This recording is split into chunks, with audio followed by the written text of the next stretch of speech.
एक छोटे से गांव में रमेश नाम का एक गरीब किसान रहता था। उसका परिवार बहुत ही मुश्किलों में जी रहा था। उसकी जमीन भी ठीक से फसल नहीं देती थी। लेकिन रमेश के मन में भगवान कृष्ण के लिए बहुत प्यार और भक्ति थी। हर सुबह और शाम वो भगवान की पूजा करता और उनसे अपनी परेशानियां हल करने की प्रार्थना करता। हर साल गांव में जन्माष्टमी पर मेला लगता था।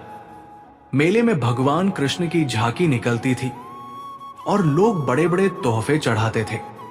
रमेश हमेशा सोचता था कि वो भी भगवान को कुछ खास दे, लेकिन उसके पास देने को कुछ था ही नहीं। एक दिन रमेश ने ठान लिया कि वो भगवान के लिए खुद अपने हाथों से कुछ बनाएगा। उसने खेत के पास से एक अच्छा सा बांस का टुकड़ा लाया और मेहनत करके मुरली बनाई। वो दिन रात इसे बनाता रहा और आखिरकार उसकी मुरली तैयार हो गई। जन्माष्टमी के दिन वो अपनी मुरली लेकर मेले में गया और झांकी के सामने रख दी।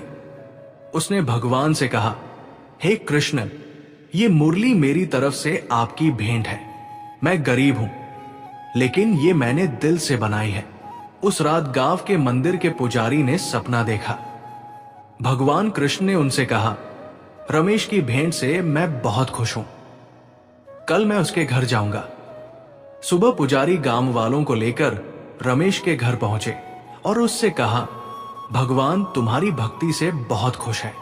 आज से तुम्हारे सारे दुख खत्म हो जाएंगे। इसके बाद चमत्कार हुआ। रमेश के खेतों में खूब बारिश हुई और फसलें लहराने लगी। उसकी गरीबी दूर हो गई। रमेश का विश्वास और भी गहरा हो गया। उसने समझ लिया कि भगवान को दिखावे की नहीं, सच्चे दिल से की गई भक्ति पसंद है। हमें इस कहानी से सीख मिलता है कि भगवान को खुश करने के लिए धन दौलत नहीं चाहिए, बस सच्चा मन और श्रद्धा होनी चाहिए।